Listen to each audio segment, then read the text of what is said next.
Welcome to another episode of the Average Ontario Anglers Fishing Podcast.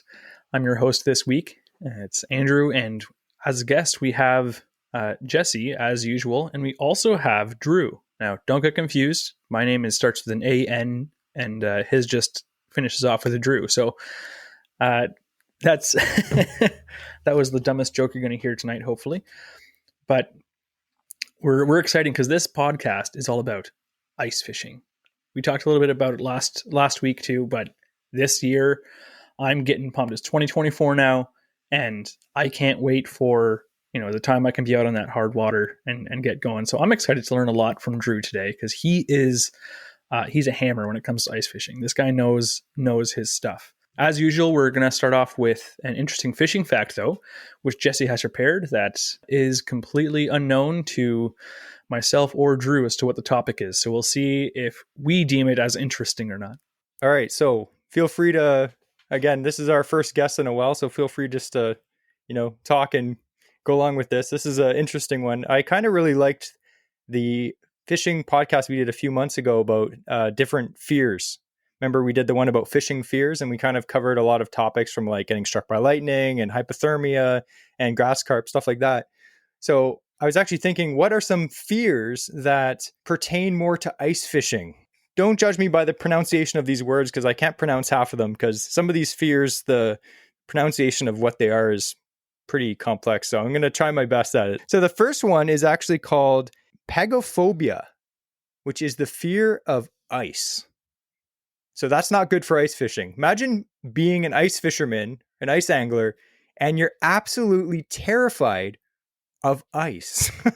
And these people are not only just scared of ice in large areas, but they also can be afraid, terrified even, of ice cubes in drinks. That's how bad their fear is of ice in their drinks. Now, you may think, obviously, fears are there for different reasons. People have fears of different things. Why would someone be afraid of ice? What could have caused this? Because you're probably just not born with a fear of ice, because ice is a natural thing, right? Sensitive teeth. Yeah, sensitive teeth for sure. But you might have a near-death experience or traumatic experience with ice or snow. We may think of maybe you're ice fishing and you actually, fell in the water and were under the ice. That would be something traumatic, and that might give you this pagophobia, which is the fear of ice. So that's one thing that is not a weird fear. I guess it's always a fear, of mine when we're ice fishing, that you always see those movies when someone crashes through the ice and they're underneath the ice and they can't find the hole. That's terrifying. Yeah. Like, that's super terrifying. So that is one of the fears. That's probably one of the more normal ones we're going to talk about. Oh no. So there's another one, which is, it's not very weird. It's called cryophobia, which is the fear of the extreme cold. So as an ice angler, having the fear of cold is probably something you don't want to have, because generally speaking, except in Ontario, apparently, it gets pretty cold in the winter, especially when you're on the lake. I'm sure you've been out on Simcoe or whatever, and you get those minus 40 kilometer per hour, winds that are minus 40, and it just freezes. Like Andrew, I remember his mustache just froze up last year. All the droplets. You get the eyelids are frozen, everything's frosted. Yeah. Oh yeah. Oh yeah, I've been there. So that's a legitimate fear. And this fear oftentimes is caused by someone that may live in a very, very cold area of the world, like somewhere up in the mountains, or we're talking the Arctic, Northwest Territory, something like that.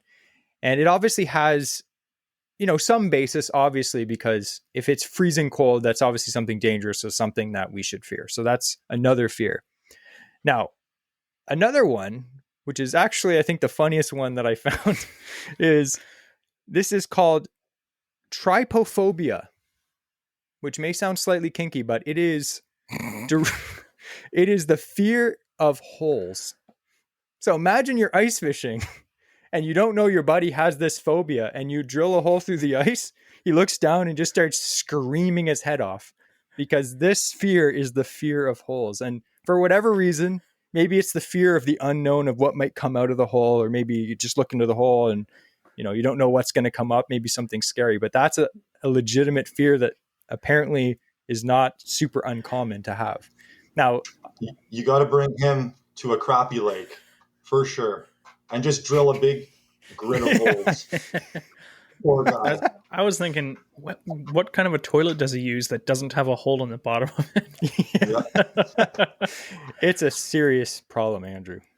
So that's one fear that it sounds random, but I mean, there's people are afraid of so many different things, obviously, but I found that's one that for an ice fisherman would be terrible. It's like you said, if you're crappie fishing, like oftentimes when we're perch fishing, we're just running gun, we're drilling holes. And it's not just sitting in one spot all day. So every time you drill a hole, your fishing buddy just starts freaking out. You have to calm him down. So if you do have these fears, man, we're not making fun of them. This is a serious thing. But these are things that if it does happen, at least you know now what's going on. So the last fear, it really applies to Andrew and Drew here. It doesn't so much apply to ice fishing, but these are things that you could possibly see while you're ice fishing. You have a guess what it is? Blizzard. It's called pogonophobia. I'm not pronouncing these right at all. It's a severe fear of beards and mustaches. I'm not seeing that. You're seeing that, Jesse. I like that. This condition can make it difficult to function in a lot of social situations where people may have beards, which oftentimes outdoorsmen, not so much outdoors women, but mostly outdoorsmen have facial hair of some kind, as I'm trying to grow right now. But that's something. So say you're ice fishing and say you're ice fishing and you go up to a guy and he's catching fish. You're like, hey, how's it going? He turns around and he has a full beard and you're just like, ah. So of all these fears, they're all pretty serious, but which one would you say would be the most scary for yourself? Hopefully not the beard one. Why don't you go first, Drew? Probably just like the fear of ice in general. I mean, that would be terrible. If you want to try ice fishing and you're scared of ice, probably not the place you want to be, but that's a bad one, man. The fear of ice in a cup too, like that's mind-blowing. For me, I'd say, being afraid of the ice, because you ice fishing comes with the fact that you have to trust your instinct and your knowledge of the conditions of the ice that you are on and trusting your life with. So anything to that would decrease your trust in that ice you're standing on is just going to be a bad situation. But I kind of understand the fear of holes, because anytime I go ice fishing and I'll like pull my phone into my pocket, I'm just like, the chance of this, if it falls, 100% is going to fall in that hole. Like I have that fear of holes. So anyway, again, we're not making fun of people if you have these fears. I just found it interesting, and some of these fears related to ice fishing. So we'll let Andrew take us back to the main topic of, what is it? Ice fishing essentials. Ice fishing essentials. So Jesse and I, we have talked about a little bit about ice fishing before. The great thing about seasons 2, when it's starting now for the podcast this year, is we're actually going to be hitting prime ice fishing time. So we'll have more of an opportunity to talk about this stuff. And Jesse and I, we've done ice fishing for years together. I lived up on or close to Lake Simcoe, so I used to frequently go and fish for perch through the ice. Just a classic pastime for me. I still love to do it when I can get out there. But I am excited because Jesse, like both Jesse and I, were very limited in our ice fishing experience, I would say. We have, like, I've caught a rainbow through the ice, singular. I've caught one. I know Jesse, he's still trying to get a lake trout under his belt. I've caught a handful, maybe. We've each caught some decent perch, but that's about the extent. Jesse's caught a couple pike. I've yet to catch a pike through the ice. So we're still pretty green when it comes to the actual firsthand knowledge of ice fishing. And yeah, you can read a bunch of books, but when you get to talk to someone like Drew here, who has real life experience doing it, there's so much you can glean from someone like that. So we have some awesome questions that we have ourselves. And we also then at the end, we'll have some questions from our Instagram followers that were able to post some on a post Jesse did recently. So we're going to talk about some of the skills and everything from basics, from beginners to advanced tips for guys who've been ice fishing as well, their whole lives maybe. So let's start off with Ontario, or what do you like about ice fishing? What do I like? What do I love about it? Oh, there's so much to talk about and so much to love about it. But I would say, honestly, it's such a short window. You know what I mean? You've only really got a good maybe 2.5 months. Not this year, obviously, but normally the year It's getting it's getting shorter. shorter and shorter, unfortunately. But I would say, honestly, the thing I love the most is the opportunity that it brings. You can go out there, you can go to a pothole back lake that has just say rainbow trout, and you can drill in 5 feet of water, put your hut up, you could drill a sight hole, and you can actually, it's like you're in a fish tank. You know what I mean? You can experience that whole deal's amazing. There's so many opportunities that you have, like back lakes that maybe you cannot put a boat on. You can never put a boat on it. Well, now if it's locked up, you can walk across. You can walk through the bush. There's just so many adventures to the sport. It's just amazing. Mm-hmm. And so that does really well. Even the second question I was going to ask is like, why should people try it? The accessibility is huge. It's huge. Not everybody has like a truck and boat, right? Not everybody has a truck and boat, or like even a kayak, or they might not have anything. So when the lake is locked up, you can walk out there and you can ice fish and you can go exploring. I'm telling you, it's like Ontario is such a beautiful place, and there's so much lakes. There's more than just Lake Simcoe. There is so much opportunity on the ice. It's crazy, man. And most people I find when you mention ice fishing, I would say majority of perhaps even our listeners would say, what comes to mind? What body of water comes to mind when you say ice fishing? Lake Simcoe, ice fishing capital of the world. Like people come from all over to fish that lake.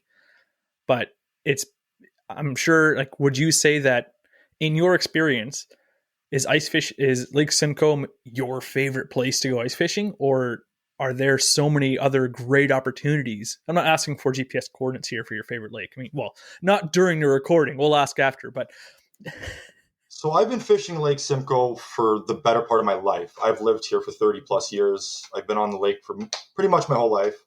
And to be honest with you guys, I would say realistically 10 to 15 years ago, that lake was something else. It was special. It was unbelievable. Now I try not to be on it as much as I can. I've done a lot more Muskoka trips lately, especially being like a lake trout dude. There's so many opportunities in Ontario to chase after lake trout. But everybody seems to think that Lake Simcoe is the only place you can go and catch a 20-pound lake trout, but that's not true, right? There are lakes around here that do have 20, 25-pound trout in them. The problem with Simcoe now is it is way overpressured,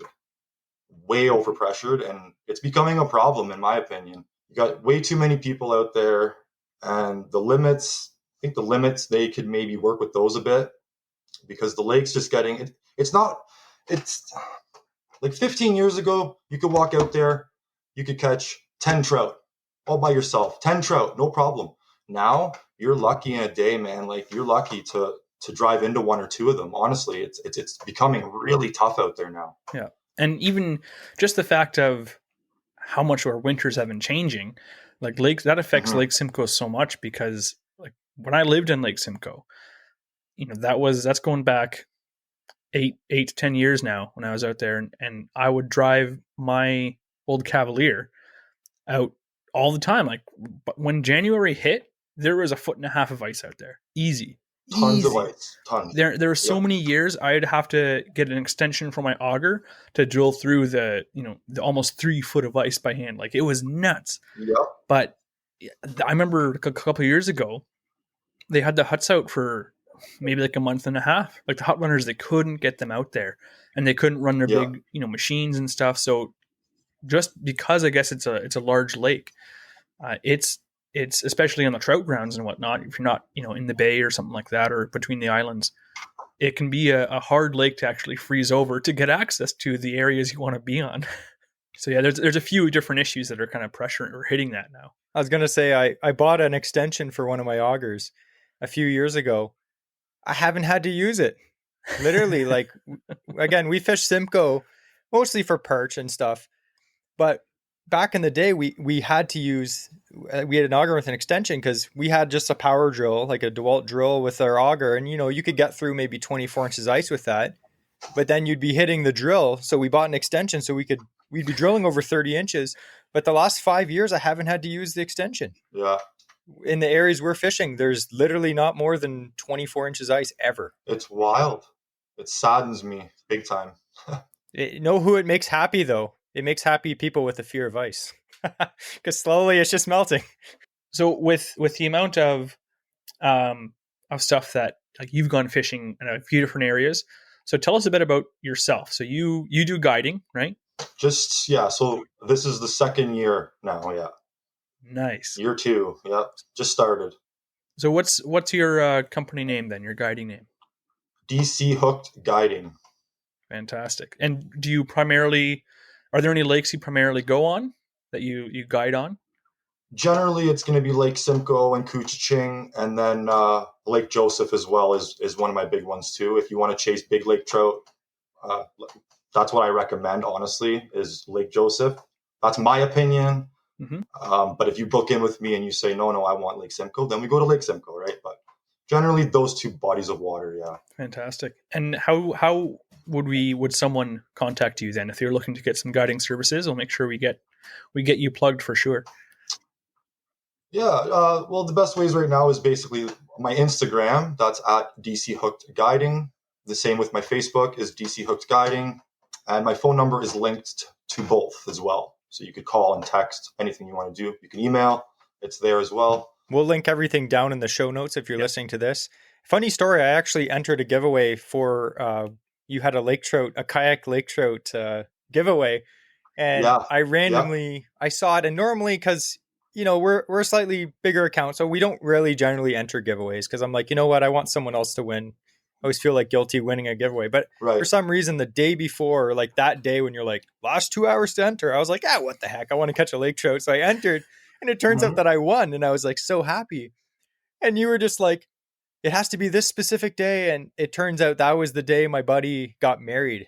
Or it was either his bachelor party or his wedding. And I was like, I can't go. If I go, I'm going to be a huge wiener. Yeah. And I was like trying to think in my head. I was like, how can I spin this to get out of this bachelor party? But yeah, I couldn't go. And I was so mad. I was like, the one time I win something.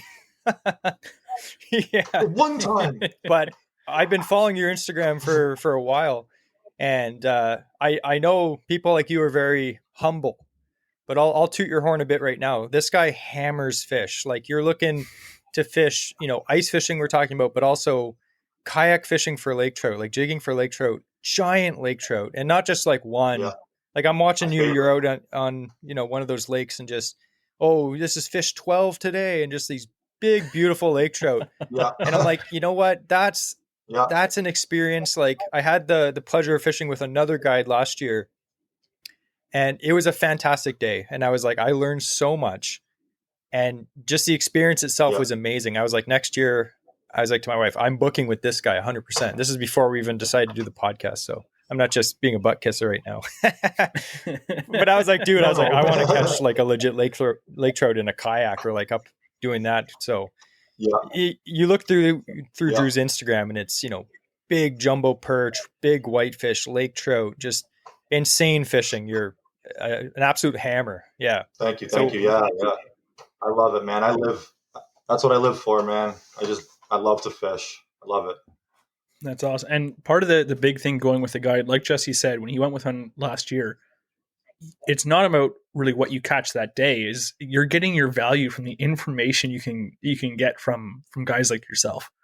100%. And I've told that to actually a couple of my clients. I said, you're paying, I'm going to bring you out and you're going to hopefully catch fish. Well, you should, but you're paying for the knowledge. Like you're taking home a lot of knowledge that you can apply the next time that you're out on the water. Right. So that's a big thing too. Essentially, as someone who would be there with a guide, you're taking that guide's, like you've been guiding for a couple of years, but you're able to be a guide because you have all these years of experience, like over a decade of experience fishing these lakes. So all that's condensed now into this like one little visit. You're like, look, let me show you everything I can do.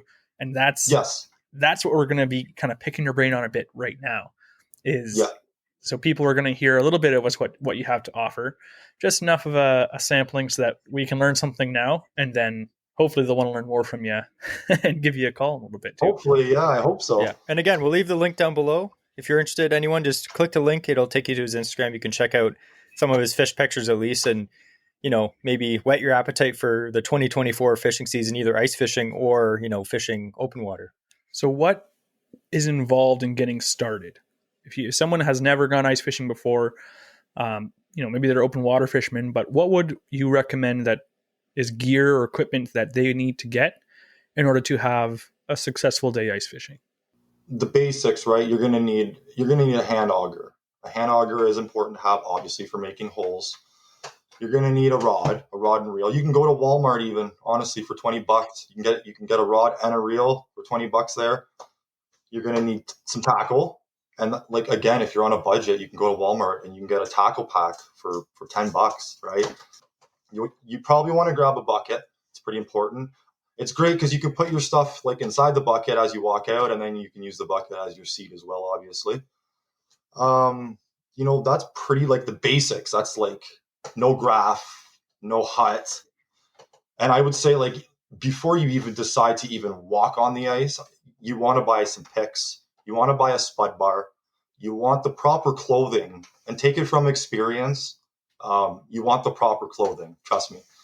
Don't skimp out. Don't go to Giant Tiger and spend like the $30 on a coat, because I've gone through on Simcoe twice in my life, and one time was pretty sketchy. Like, it was bad. It was very bad. So I learned my lesson.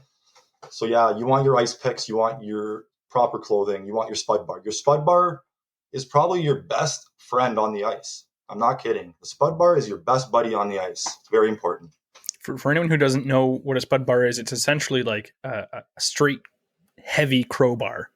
And you're picking at the ice in front of you as you walk, just to make sure that if that bar goes through, that means it's unsafe ice.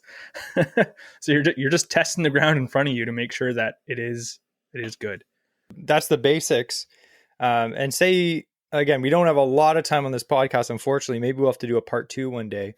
But if you were going to get into electronics, what would be the first step for you, general purpose? Like the first sonar I would buy, maybe? Yeah. Because I know people are like, oh, should I get a camera? Should I get a flasher? Should I just use a 2D? If you're on a budget, you can buy a Humminbird Piranha Max for $150, right? That comes with the transducer and everything. You could buy the Garmin Striker 4, I believe. I think those are on for $2 and change. They're great units. Those are great units. They read perfectly. They read your line perfectly. They mark fish perfectly. Those are probably some of the lower end, but still work well units, right? That I would say. Yeah. One thing that we found is we did have the Striker 4, the little ice bundle, which honestly we've been using for almost 10 years now. Thing's great. I'd say the one thing that really we enjoyed getting probably about 4 or 5 years ago was a little underwater camera. Mostly using it for perch fishing, because this particular camera, it only has a 30-foot cord. Some of the more expensive ones have 90-foot cords. But for perch fishing, we found that you can get a fairly inexpensive camera. We would just walk around, look for, the normal spots we go for jumbos, drill a hole, drop the camera down, swivel it around, be like, there's nothing here. And then just keep walking, drop it down. You'd land sometimes right near, a whole pod of them swimming around. You just start fishing. So the camera for us was fantastic. A Clearwater Lake, the camera's awesome. Yeah, for sure. You can see the strike too. It's exciting to see the strike. You'll see, he's got the minnow, but he doesn't have the hook yet. And you just wait. You're not preemptively setting the hook, so you're landing way more fish too. If it's like a light bite, it's a blast. That being said, I did use the camera on Nipissing, and that particular week we went, the water was not clear, and I dropped the camera down, just thinking, I'm going to be able to see all these walleye down there. You couldn't see 3 inches in front of the camera. So really, if you're looking to get a camera, my advice would be make sure you're fishing a lake that has some clarity to it. For sure. So we're going to get into a few different species specific, techniques and lures that you would recommend. We'll see how many we can get through, but starting off with perch, something that I love. I'm really excited for perch this year. So what would you recommend for techniques that someone should learn, and maybe some of the top lures you'd recommend for going for jumbos? Yeah, sure. So first and foremost, I really have never used live bait. Like I don't use live bait. I don't never actually. So like if you're someone again who's just starting off and you're perch fishing and you want to locate these fish, I like the mud bottoms, like the sand flats, the basins, if you will, right? Those deep troughs that are just mud and sand on the bottom, because huge schools of perch, they're just going to roam these basins. They're going to roam these mud flats, and they're eating bugs and bloodworms and whatever, right? So look, that's what I would start at. I like the 20 to 30 foot range, mud bottom and dirt bottom. As far as baits go, I mean, I'm a jig and wrap guy all day long.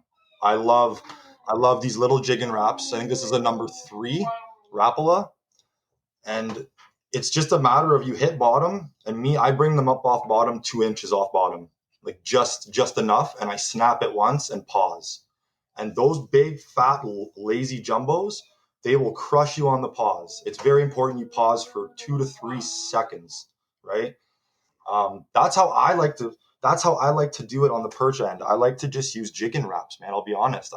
Sometimes if they're being like weird, I'll use a slab grabber, maybe a dinner belt. That's actually one of my favorites. Something like that. But the jig and wrap, man, I recommend like everybody ties on a number 3 jig and wrap and tries that out for sure. Yeah, Jesse's had more success with it than myself. I do have a couple. It should become more regular in use for me, absolutely. But the slab grabber is one that, I mean, there have been a couple times when you're sitting on top of a school of perch and like you drop it down, it's like you can't even, It doesn't hit bottom before you got another one on. Jesse and I had a run. It was like in 1 hour we were on top of this school that has coming by, and we couldn't get our lines back in the water fast enough. It was just perch after perch. Like, it's so cool. That's the best, man. That is the best, is when they're under you for so long and they stay there. And you're just one after the other. Yep. Especially when you have like light line, light rods. I mean, it is really fun. A big jumbo on the end. Yeah, you can't beat it, man. Yeah. And one thing, just to elaborate a bit about the jigging wrap, because they catch everything. It's a classic. Like, you catch almost anything on a jigging wrap. Oh yeah. I mean, Like if there's pike around, they're gonna smash it. If there's pike around, if there's crappie around, they're gonna hammer it, right? I mean, yeah, you catch a lot of fish on a jigging wrap, not just perch, but because we're speaking about perch, that's generally what I'm jigging. 99% of my day out there is just a number 3 jigging wrap. I love it. And I think one of the awesome things too about the jigging wrap is, like Andrew said, sometimes you just got to get your lure down quick, because you want to keep these fish, and they might be starting to lose interest, and a jigging wrap sinks like a bullet. It's like and some other spoons or little tungstens, they slowly flutter down, or the tungsten slowly going down, and the jigging wrap's just like boom, right to the bottom. It's fast, and like that pod, they will stay as long as you just drop it down. They won't go anywhere, man. They will eventually, because but it's such an effective lure for sure. Yeah. So again, we're gonna link all of the recommended lures. So if you're interested in buying any of these, we'll just put some links down to some local tackle shops. You can support one that's close to you, and definitely check that out, because I know a lot of people are like, "Oh man, link below the lures. I want to buy the ones you're talking about." But definitely the jig wrap is one. Yeah, I actually just bought 2 of them at the ice fishing show. I had heard so many people have really good success with them. Yeah, and I have so many ice fishing jigs and stuff. I'm like, I don't need any new ones. But I was looking at them. Actually, we met the guy from Guggen Squad. What was his name? Alex Perrick. Oh, Alex Perrick was there. Yeah. He was there. We met him. It was actually a funny story, because Andrew's not really, he doesn't keep up with all the like fishing politics kind of stuff. So I was like, "Oh, there's Alex Perrick," and he's like, "Who?" I was like, "The guy from the Guggen Squad." And he's like, "Who?" "Oh." I was like, "Go take a picture with him." He's like, "Oh, hi." And they just bonded over the fact that they both had mustaches. It was pretty funny. Oh yeah, mustache crew. But he had no idea who he was, which is even better. Jesse pulls up a video. He's like, "This is him. Like, dude catches muskie." But anyway, oh yeah. So definitely. So what's the next fish, Andrew? I want to hear about lake trout. Your specialty. Yeah. I hope you're talking to Drew and not Andrew, saying your specialty. I definitely was. It's like, I've got a handful in my time. Oh, my favorite. Lake trout. So lake trout baits. Where do you start? There's so many amazing baits for lake trout. Let's just go with the ones that I use on a regular basis. My top 3 lake trout baits that come with me every outing. Starting with number 3 is going to be the obvious, the paddle tail swim bait. I got this on the Kalen's 1 ounce jig head. This thing destroys lake trout. It doesn't matter what lake you're on. You drop this down. Great bait. Number 2 is going to have to be the tube. It's probably my favorite bait in general is the tube. That's a True North bait tube, actually. That's their new 6-inch. This thing's a beast, a magnum. I can't wait to use this, but the tube jig's unbelievable. Yeah, we saw those at the ice fishing show. They look good. And that has the stinger hook too on it, right? They do. They've got it's right there. Just a smaller one. Nice. My favorite bait, honestly, guys, the one I catch all my PBs, all the trout you've ever seen me hold, is the vertical tube. I make these myself. It's my favorite way. It's my favorite bait. It's unbelievable. Catches monsters. Monster Lakers. Yeah. That's cool. So those are my 3 favorite baits. So it looks like most of the baits you had are white. Does that seem to be the best overall color? I'm a sucker for white. Yeah. So most of my tubes, it's either white or white and chartreuse a lot of times, but mainly all white is my go-to. They see it well in the water column. You know, it's just the OG bait is just a white tube, right? And then like even hair jigs, are so effective on lake trout. Awesome. You can't go wrong with a good hair jig. White and soft plastics. So when you're fishing these baits, can you describe to us like the basic technique? Say you get to a spot you're fishing, you drill a hole. What are you going to do? I'm going to drop down. So say hypothetically, if I'm in 70 feet of water, I'm going to hang my bait minimum 20 feet off bottom. And I'm going to hang it there. And you can choose to you can column climb it up and down the water as much as you want if you want, because they cruise everywhere. They cruise all over the water. It's crazy. You can do that. You could just leave your rod hanging and do nothing and play on your phone and have one rise off the bottom and chase you. And that, or you could just jig. You could just hang out in your hut and jig the tube until you have a chaser, right? That's what I do. Half of mine, I'm not even on the rod. I'm just hanging out. I'm just hanging out in the hut. I'm on my phone, blah, blah, blah. And then you look at the graph and there's a chaser. You grab your rod and you just burn it away. And they absolutely clobber it. It's fascinating, man. It's wild, yeah. So Sorry, as soon as you see like a trout coming up on the graph or on the flash or whatever, you try and get the bait away from it, essentially. Yeah, so you wanna make them want to chase. So you don't just grab your rod and just burn the bait away. You don't just rifle it off, because chances are they're just going to turn back down to bottom. You want to get them to chase. So me, as soon as I have a chaser on the graph, I'm lifting up my rod slow like this. I'm bringing it up slow. I'm not even reeling. I'm just lifting up the bait. And she will tell you right away, she's either going to hit the jets or she's going to just go back down. 9 times out of 10, as you raise your rod tip, she's going to start to scream up. Then you start to burn it. And the faster you go, the faster she goes. So it's wild. Yeah. That's awesome. It's wild. That's when your heart starts pounding. Boom, boom, boom, boom. Oh man. Especially in the kayak. It's such an adrenaline rush, man. It's wild. Yeah. Is catching them a little off topic from ice fishing, but is catching them in the kayak it's the exact same technique that you're doing when you're on the ice? I do the exact same thing. I chill on my waypoint and I vertical jig all day long. Yeah. That's so cool. That is so cool. Man. So you talked a little bit about perch locations. So you're looking for, mud, sand flats and 20 to 30 foot or something like that. When it comes to lake trout, just overall, because mostly you're going to be fishing obviously deeper water for lake trout generally. What are you looking for? Right. Say you go to a lake and you have navionics, because most people can get that. What, if you're just getting into the sport, what are you kind of looking for? As soon as you open navionics on a new lake and you want to trout fish, you're going to want to focus on main lake reefs are huge.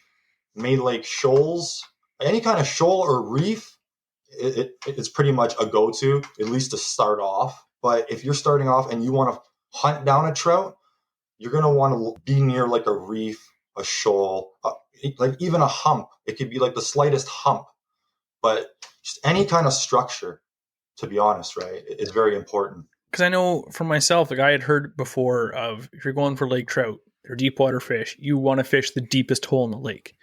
Is that true in every case? Or you go to a lake, they have, there's a 70-foot hole there, there's a 50-foot hole there, and a 45-foot hole over there. Are most of the trout going to be at that 70-foot hole, or are they going to be in those other, maybe not as deep, but still deeper sections of the lake or nearby them? So that's the beautiful thing about the winter time, is when those temperatures hit down in the low 30s, just like they are now. The beautiful thing is lake trout, they go everywhere they want. They can be in 20 feet of water. They can be in 120 feet of water. So in the winter, like again, you could be on the side of a reef in 70 feet of water, and the top of the reef tops out at like 30 feet. There could be monsters on 30 feet of water because like the thermocline is really not there, right? I mean, the temperature is the same everywhere now. So no, like they won't all be caught. Like, they're not all freaking deep.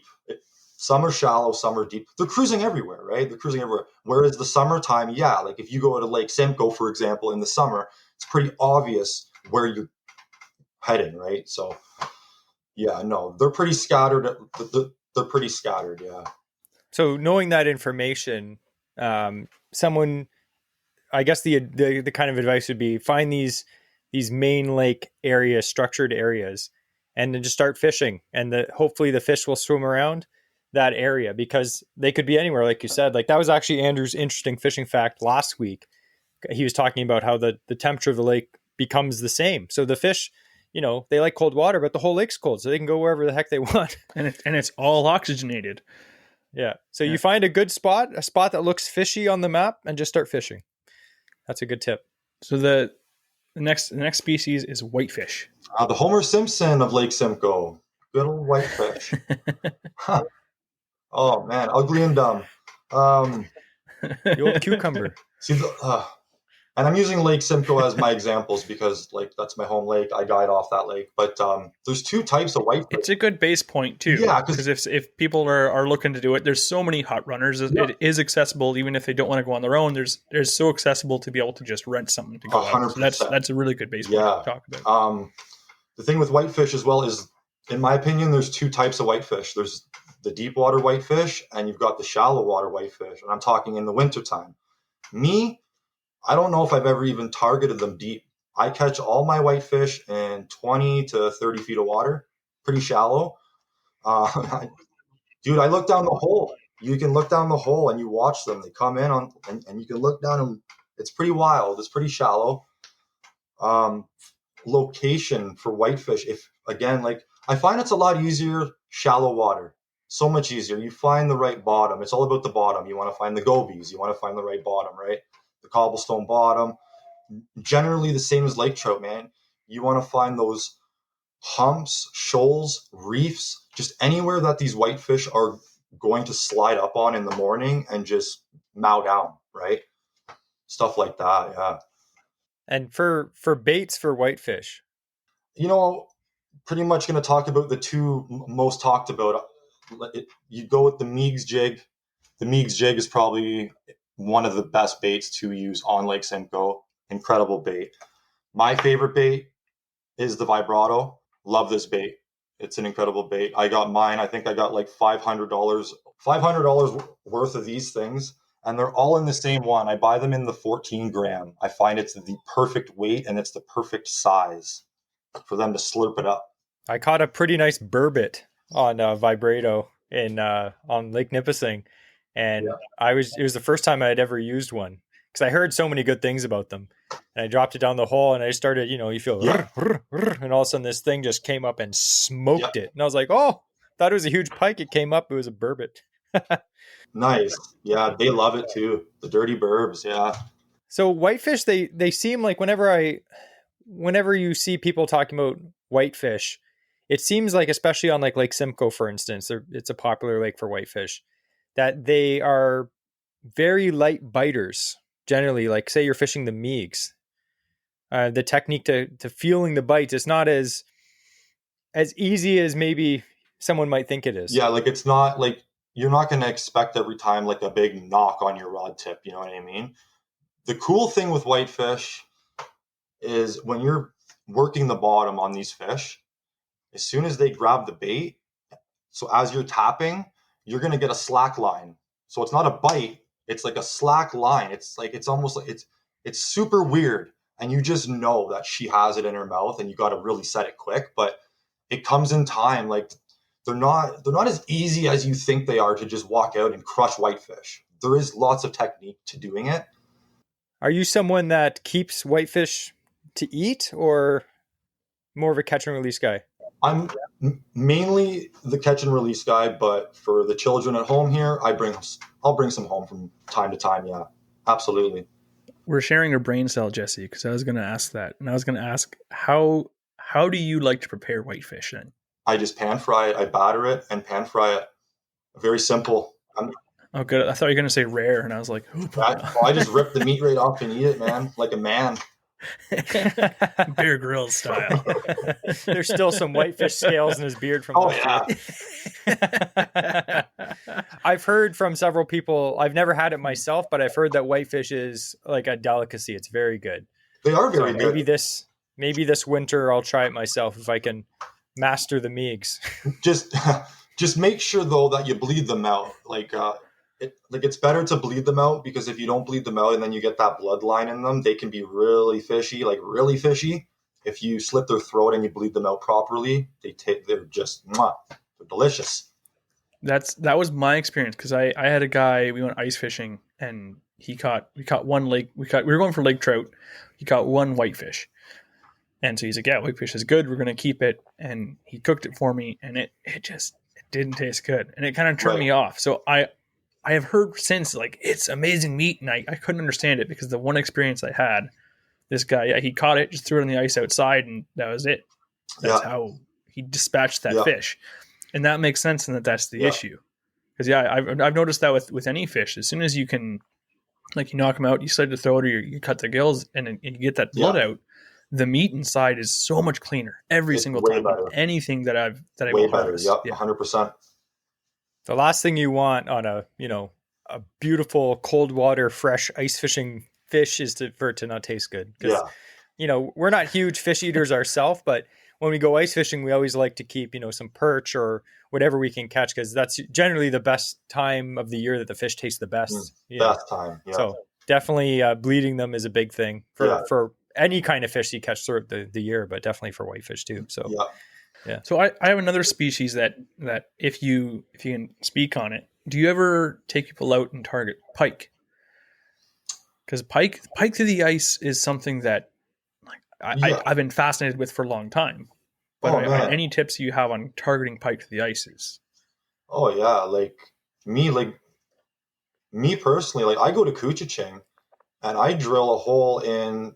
It seems to be like the 14 to 15 foot range that you can still see the bottom, but you're on the weed line. You want to find that weed line. It's very important, right? As soon as you find they're still like growing green weeds still, like they're still growing, because you're still going to see a lot. Yeah, you're still going to see a lot of weeds and crap. They might all be dead, but they're still down there. As soon as you find that edge of like weeds to the sand there, you sit there and you look down your hole even, man, and you just rip big spoons. That's what I do. I love to rip big spoons. And man, I sight fish them on Kuchiching. They come in under my hole and like pairs of twos and stuff. It's wild. They're fighting over it. I know they get excited because they're getting like under the ice. They've spawned under the ice before. Like the cold temperature. People don't realize, like, because we catch a bunch of hammer handles in the summer when we're fishing bass. People don't realize that the big pike, like actual northern pike, they love cold water. And I'd say they are so aggressive. Yeah. They're aggressive in the winter. I've seen it. I sight fish them, and like it's crazy, man, how aggressive they actually are. Yeah. Some of the biggest pike I've caught have been through the ice on Cook's Bay. And most of the time it's when I'm perch fishing. Like we had the video camera underneath where we were fishing, and I had caught a pretty decent pike the week before. So I went back and I actually set up a tip up with some dead bait. And then I was jigging in for perch, and I was like, oh, if a pike swims by, because they swim by all the time, you'll see a big pike just swim by. I was like, hopefully he'll grab that dead bait. But I'm fishing in this, I saw this big pike swim by, and he swam, and I was like, oh, he's going to grab that, that chub or whatever deadbait I had. And he just swam right up to my little 1-inch spoon and just smoked it. I was like, what? Oh yeah. Caught this huge Yep. pike over 36-inch long on, 3-pound fluorocarbon leader and a little tiny little tungsten jig. Yeah. But they're fun to catch. And I think a lot of people, like Andrew said, is just like, they don't really think of fishing for them, but they're fantastic to fish for. They are fun. Absolutely. So we have some of the listener questions as well. Oh, sorry, I'm jumping ahead. Before we get to that, one more question for you from our list of things is you've already shown yourself as very knowledgeable. I'm impressed. I hope all of our listeners are too. But what are some things that, if you could go back in time and tell your younger self, things that you wish that you knew, or things that you would recommend to anyone starting out, that this is the first thing you should learn, or like any tips like that you would recommend for someone just kind of starting out, get them on a better footing than you or I had when we started? Oh, it's a tough one. Get good boots. That's my tip. You said before about getting the right clothing. Get good boots. The first thing to take you off that ice is frozen toes. 100%. You're so right. Like, and I can't stress enough about the proper clothing thing. Like, I've been out there on -30, -40 days with 50K winds blowing. And I'm telling you, it's worth it to spend the extra money on the proper boots, the proper socks, the proper coat, everything like that. Stuff that I like. If I could tell myself back then, if I could go back, I would have told myself that exact stuff right there. To buy yourself picks, buy yourself a spud bar, and buy yourself some proper clothing would probably be the biggest thing I would have told myself back then, man. That's cool. Like safety is the best thing, or the most important thing. Be like, look, The number one. It's the number one thing. There's no fish is worth anybody's life at the end of the day. Some of us, and me, like I'm a diehard. I do crazy things. I was on 2 inches of ice like 2 days ago, man, with like open water right beside me. I love the sport, but like safety is just number one for sure. So I do have, like Andrew mentioned, I do have a lot of questions. We did post a poll on Instagram. So if you don't follow us on Instagram, make sure you check us out at Average Ontario Anglers. Every so often before we record a podcast, we'll put up a question.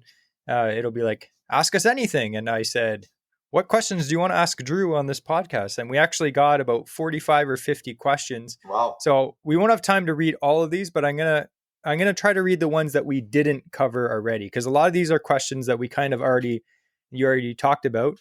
So we're going to talk, and what we like to do with these questions is answer them in 30 seconds or less. I know me and Andrew, oftentimes we learned our lesson.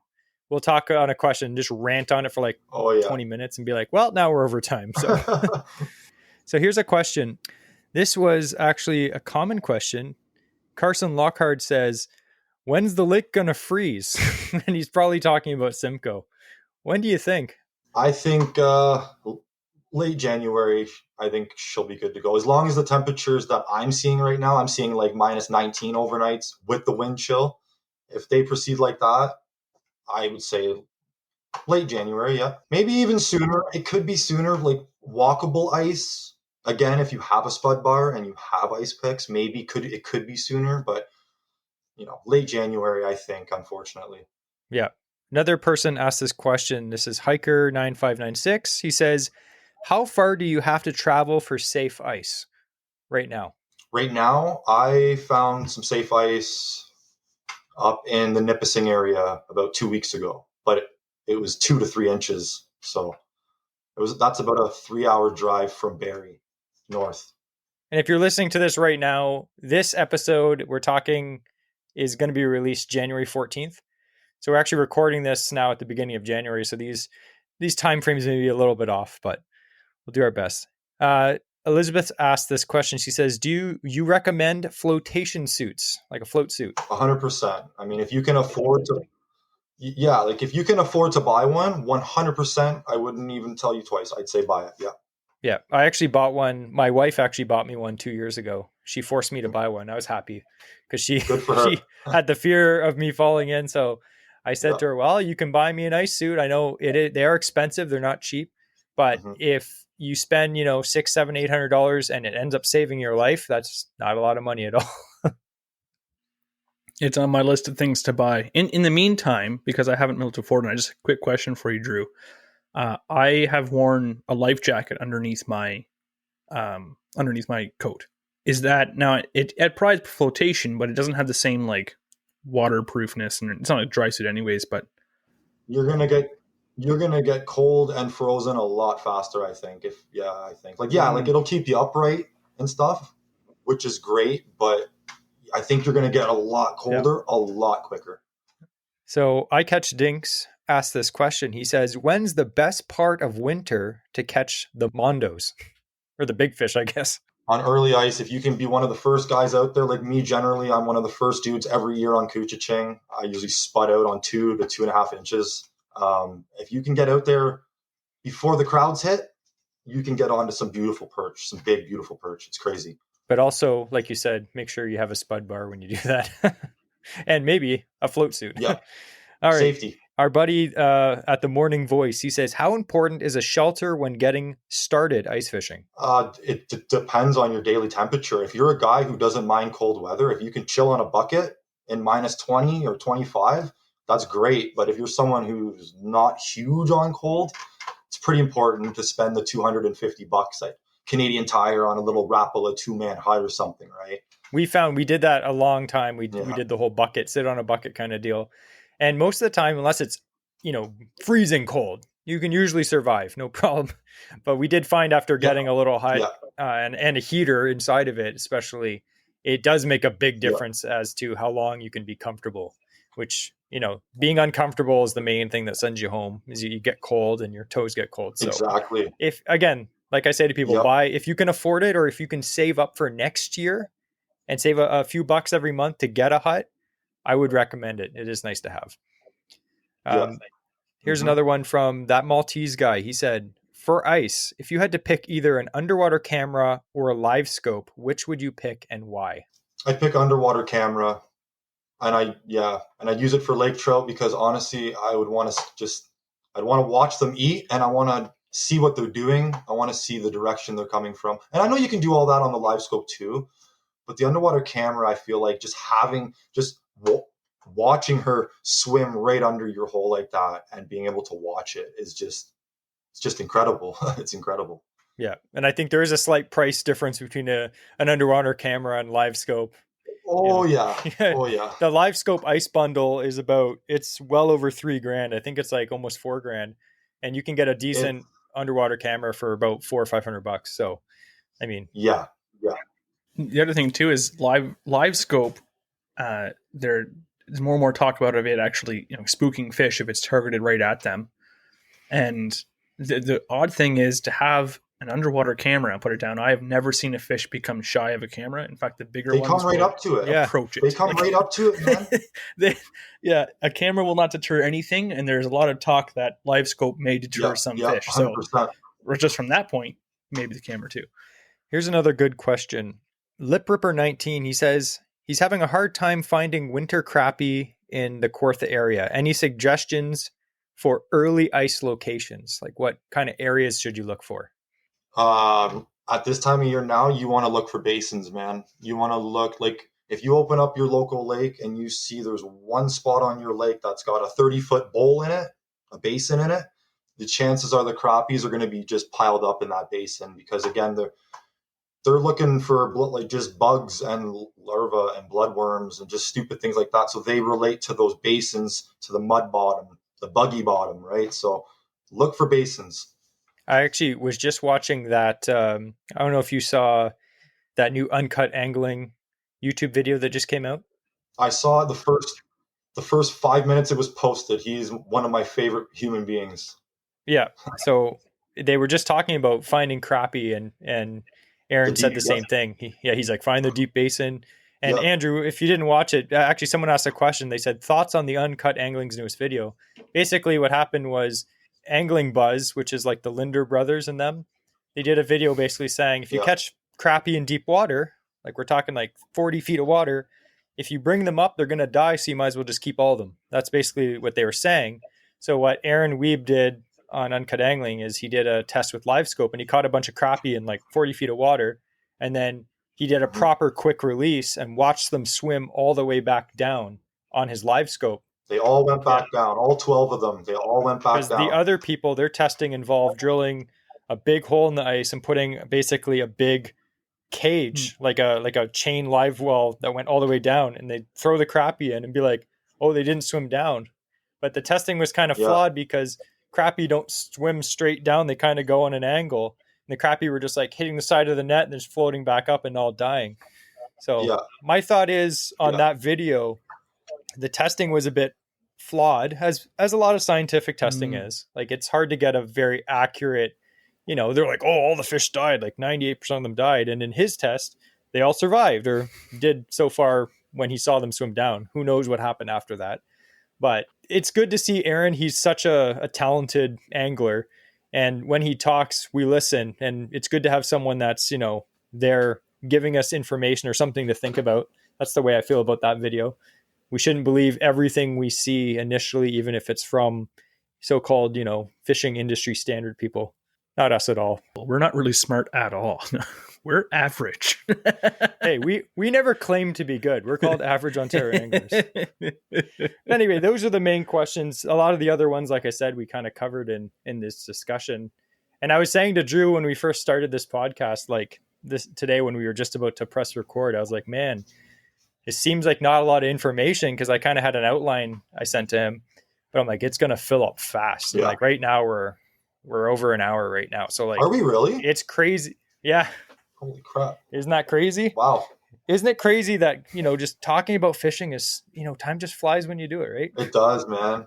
It does. But we really appreciate you coming on, because again, like Andrew said, we don't have a ton, like we've been ice fishing for years, but like we don't have a ton of experience doing it. So it's always great and to learn from someone who does it all the time. Like, we're not proud, like we're not going to be like, oh, we can't learn from other people. I think a lot of anglers do that. They kind of get their back up and they're like, I don't need to learn from someone else, but we're happy. And I know a lot of our listeners, it's the same thing. It's great. It's great education, especially when guys like you are like, listen, like, I'll share with you what I know and I'm going to help you catch fish. Because I know if someone is just getting into ice fishing and they listen to this podcast, they will have learned many things. Guaranteed.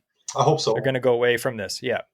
I hope so. So again, we're going to link Drew's Instagram account, which also has links to his guiding service as well, down in the show notes. And if you do happen to book something with Drew, just make sure you let him know that you heard about him on our podcast. So it makes us, you know, look like we're awesome. You guys are awesome. That way he'll agree to come back. He'll be like, I guess, you know, a couple people came. I'll throw those guys a bone again. No, thank you guys so much.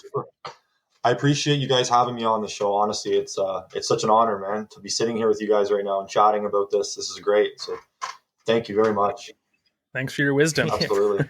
And again, as always, everything will be down in the show notes. And if you did, again, like I said, if you did enjoy this episode, send us a message and say you enjoyed it, and we'll do similar episodes like this. But as well, if you enjoy this too, send Drew a message and just say thanks for the information and for his time as well. Because we're definitely not paying him. He's just doing this because he's a nice guy. Wait, I'm not getting paid? delete. So I know Andrew has some like housekeeping right now. Boring. I know. Everyone can zone out for the next 5 minutes. I'm just kidding. It won't be that long. But we want to say a big thank you to all our followers, our subscribers, and especially to our Patreon members. We mentioned in the last episode that this year we are going to be having a bunch more awesome giveaways for this year. The difference is the giveaways will only be for our Patreon members.